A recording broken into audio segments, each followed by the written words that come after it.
How has the time since Saab's bankruptcy been for you? Well, clearly it's been extraordinarily tough.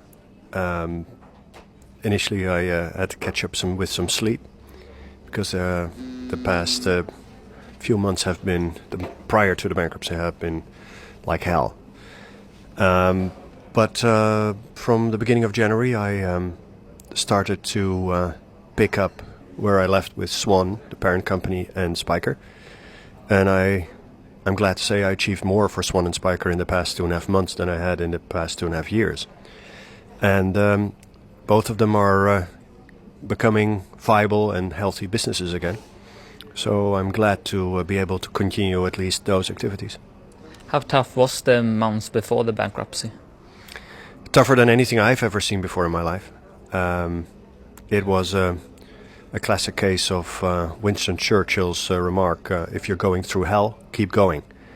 We just kept on going and we had no choice until we hit the wall by the 19th of December, when it became obvious that General Motors wouldn't cooperate in any way, shape or form with young men. So it was extraordinarily tough, particularly because of the pressure of unpaid salaries. And really the reason why we surrendered on the 19th of December was that if we wouldn't have done it then and kept on battling, our employees would have been faced with Christmas with no salaries, and that was just too much to handle. As the CEO and owner of Saab, how was it to not be able to pay the salaries? That was probably the worst experience of all, because you have 3,500 people relying on you and you just can't make it happen. It is exceptionally stressy. What do you remember most from the time as CEO of Saab? Well, that's an interesting question, because there were some wonderful highlights, like the launch of the Phoenix at the Geneva Salon a year ago. That was, fantastic, and it marked the beginning of a new era. And just a month later, things started to unravel. It's very hard to pinpoint what you remember most, because it's still a blur, a very dark cloud that I will need more time to put everything in place. But if I have to pick one specific highlight, it was addressing the employees when we had applied for the bankruptcy. That particular moment was so impressed me so much, because I thought this was going to be the most difficult thing I have ever done in my life, by addressing 3,500 people, telling them that we have surrendered and that the company is gone. And instead they welcomed me with a few minutes of applause, and that was extraordinarily touching. What do you say about all the employees at Saab? Well, I can only pray that they will find new employment quickly. I've learned that hundreds of them have already done so, which is great. But of course, all my hopes are on a party acquiring the assets of Saab and starting up production again in Trollhättan. If that happens, I'm sure that many of them will be back to work soon. But whether or not that will happen is A, not in my hands, and B, very uncertain. What do you think a company needs to do to revive Saab? Well, you have to make a business plan under the assumption that General Motors will not approve of any use of their technology. That has proven to be the case so far, which means that you have a factory in which you cannot produce 9.5 and you will not be able to obtain 9.4Xs. That brings the product portfolio, which we had then before we went bankrupt, at historical levels of 3 model lines, back to 1, the old 9.3. And you would need to bridge, let's say, 2 years until you can bring the 9.3 based on the Phoenix platform in production, and then a 9.5 and then a 9.4X.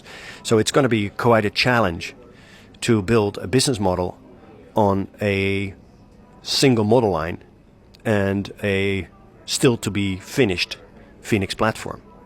It's a serious challenge. Is it impossible? Nothing is impossible, but it will require very deep pockets, and I think only a car company is probably going to be equipped well enough to pull something like that off. You worked with Brightwell a couple of months ago. How was that? What do you think about the possibility if GM had said yes?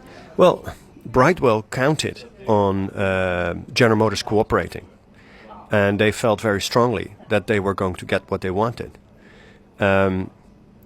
They were extraordinarily disappointed when that didn't happen, and they decided not to make a bid for the company without 9.5 and 9.4X, and I think they made the right choice because they were not a car maker. They were an investment group. And without the income from 9.4 and 9.5, I think they would have had to put in so much money that from a business point of view, it wouldn't work. What do you say about GM's decision to stop all plans to save Saab? I say nothing about that at this time. Can you see why they did this? The jury's out. We'll see. What did it mean for Saab that a lot of the employees, almost everyone, stayed at the company and worked despite all the problems? I think it was an unprecedented proof of their commitment towards the company, towards the brand. It was probably the most impressive thing of all, that they stayed so loyal to the company throughout this misery. And I can only say that it was mind-blowing how they held together in spite of the adversity that they were faced with. Very impressive. And the Saab fans, they have almost been as loyal as the employees? I would say so. We all know about Saabs United and how they have rallied up worldwide events, individual groups, Saab supporters in every nation. It's been heartwarming the way that they have supported the brand throughout this very difficult period. And I think their job isn't over yet. In which way?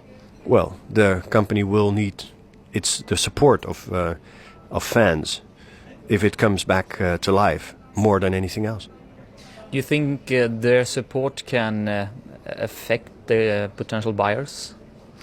No, I think their support can affect potential investors. Potential investors think, rightly so, that there is a huge fan base out there of people that will want to buy a Saab. And that's correct. There's a 1.5 million Saabs running around in the world right now. That number will start to decrease, of course, over the years to come. But assuming that the company comes back to life, a strong fan base is going to be extraordinarily important. In your opinion, why did Saab was forced into file for bankruptcy? Well, because we ran out of options. When Youngman, which was clearly the buyer of last resort, was made clear that regardless of the structure that we had agreed, even a structure in which they would take 0% of the shares in Saab, or Swan for that matter, they would not meet with the approval of General Motors. That was the end of the line. So simply we ran out of options. The problem started much earlier with the production stop and so on. Could you have done something else there to make sure that Saab could survive? Well, clearly what we did actually. We had a solution ready by the 15th of April, just 10 days into production stoppage, which would have brought 30 million euros into Saab, and it would have been more than adequate to get the company back up and running. But the European Investment Bank stopped it for no obvious reason, just because they could. And from that moment on, we were very much exposed to the success of our negotiations with Chinese and many other parties with which we tried to make a deal. But this, I mean, had we managed to get this thing done by the middle of April last year, there would have been no real problem. We would have been able to continue. Of course, it would have been a trying time, but we would have continued making cars.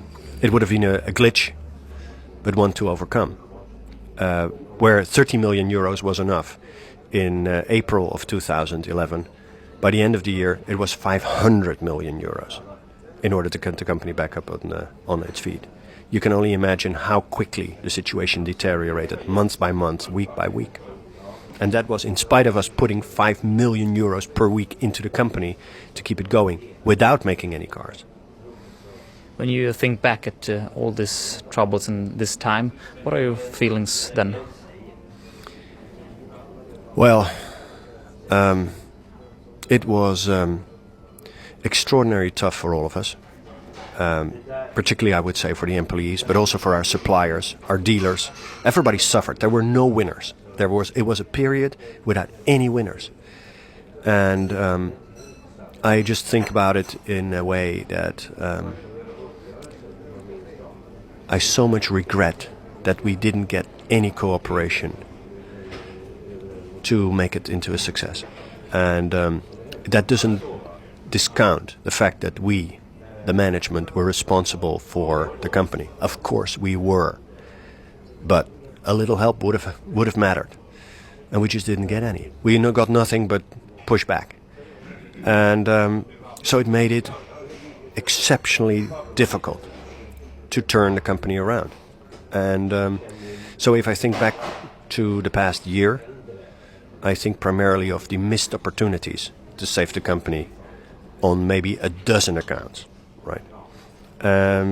But you know what? It is what it is. I think the real kiss of death to Saab was given when in September and October the Chinese were enticed by the administrator to go for a 100% deal rather than the 24 plus 29%, which would have been fine with General Motors. But a 100% deal, I told them, this is not going to fly. And unfortunately I was right and they were wrong. And from that moment on, it was basically a steep nosedive into the ground.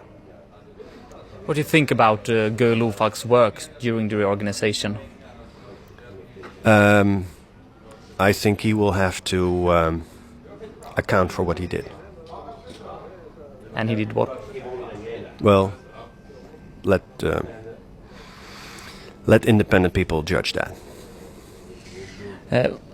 A potential investor in Saab now after the bankruptcy, what values are there in Saab that they are interested in your opinion? Well, I think they're still an iconic brand. And I have no doubt in my mind that if a solid, trustworthy, financially resourceful company would pick up the brand, it would take a few years, but you could get this brand back up and running like you can imagine. So there's a humongous brand with a great following still out there. There's a factory second to none available in Trollhättan. There is a distribution network, although it's very much tarnished and damaged right now, but there is a distribution network out there. And there is the Phoenix platform. There is a platform developed by Saab, which is good to go for the 93, 95, 94X of the future. The only thing that's missing is a very strong organization to see it through. But I think there is still business opportunity. Definitely. Now you have started producing Spiker again. Yeah. How does that feel? Well, that feels very good actually. Last Friday we got the first new Spiker C8 aileron in the factory from the UK, and everybody had cake and they were cheering. I managed to put that company back on track at least in the past 2.5 months, and we're producing cars again, and I'm sure Spiker will be fine. It would be very sad if Spiker would have gone down with Saab, and I managed to stave at least that off. You were at the Geneva Motor Show. How was it? Spiker or Saab wasn't there? Well, it was a very sad in a way to see Lotus on the site where usually Saab was. Nothing bad about Lotus, but I mean just the fact that we weren't there was very painful.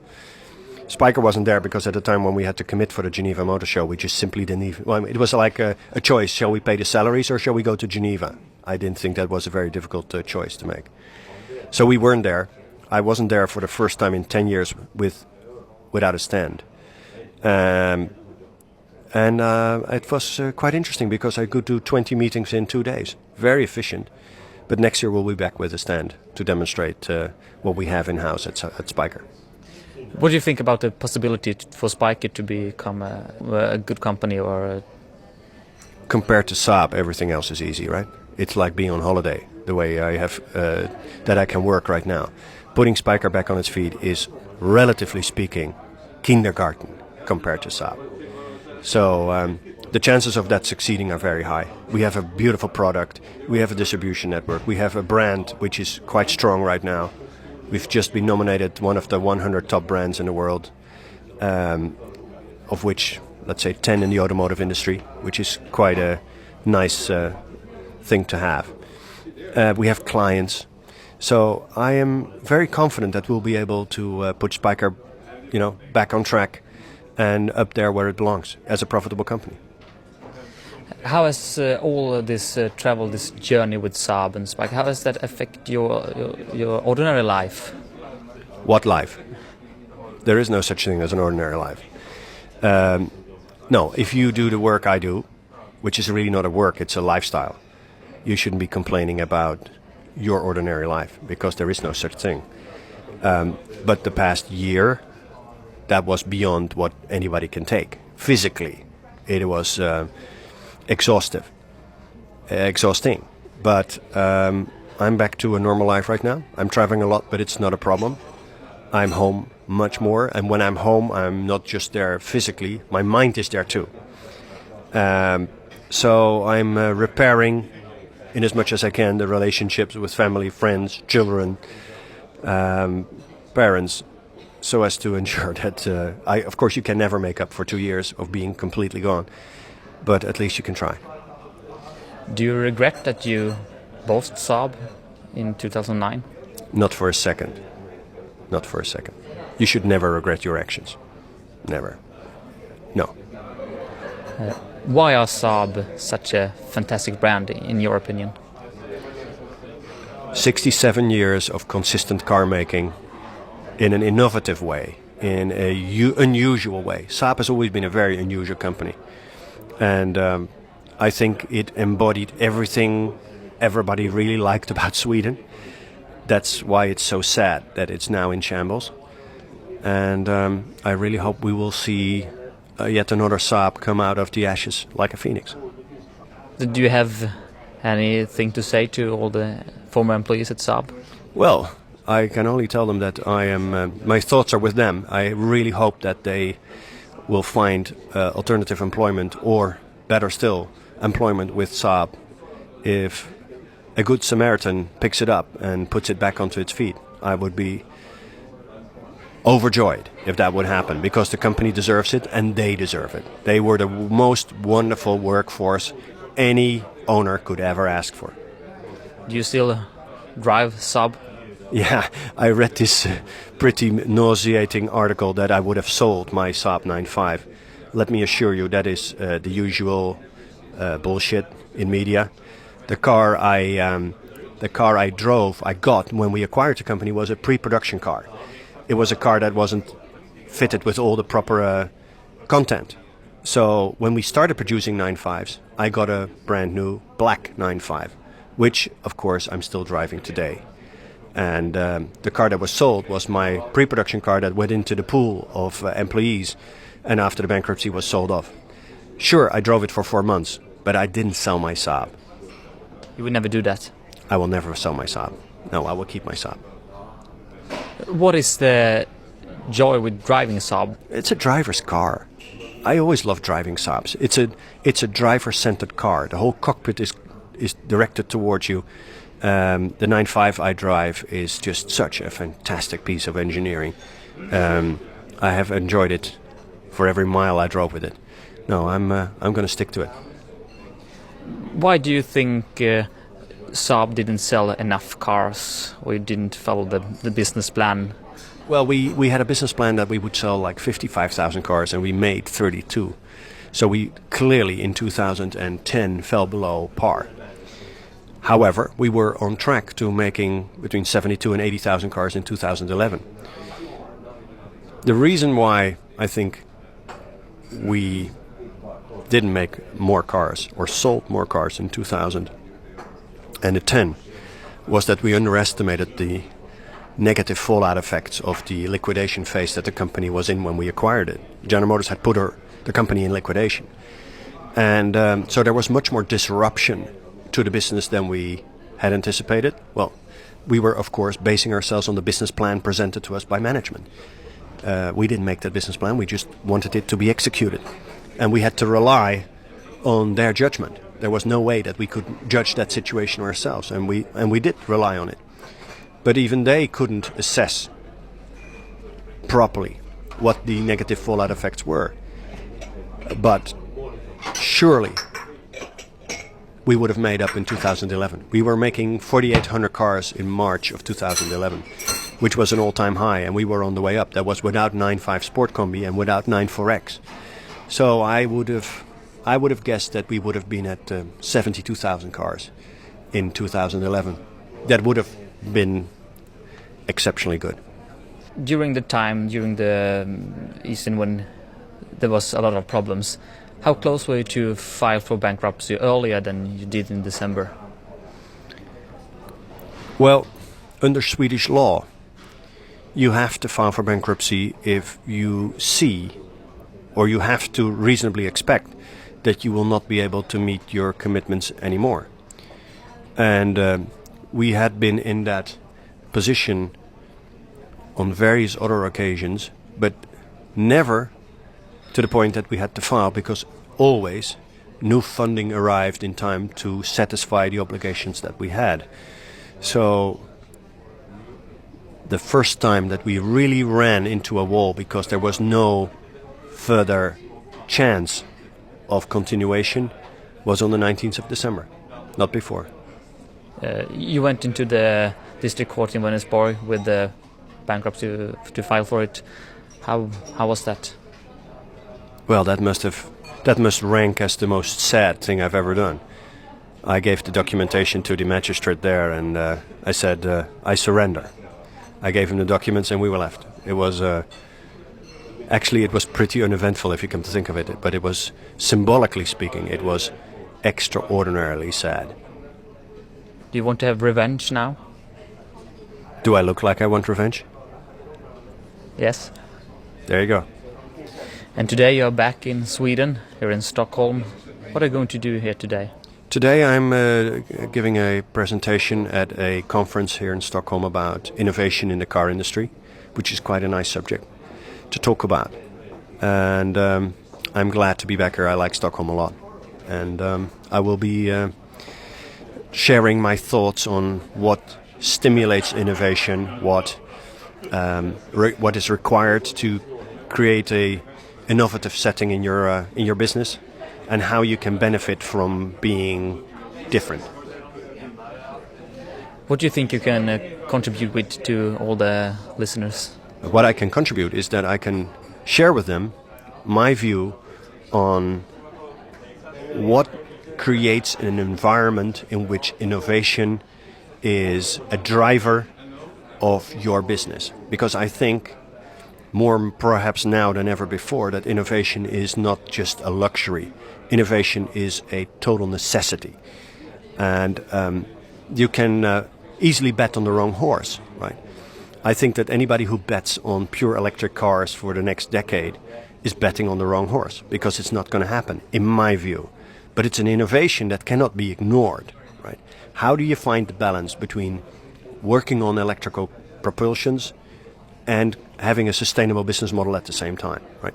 These are wonderful questions that the car industry is faced with. Or should we all go for hydrogen cars or hybrid cars? There is so much happening in terms of technical development that if you miss the boat, you could end up a dinosaur.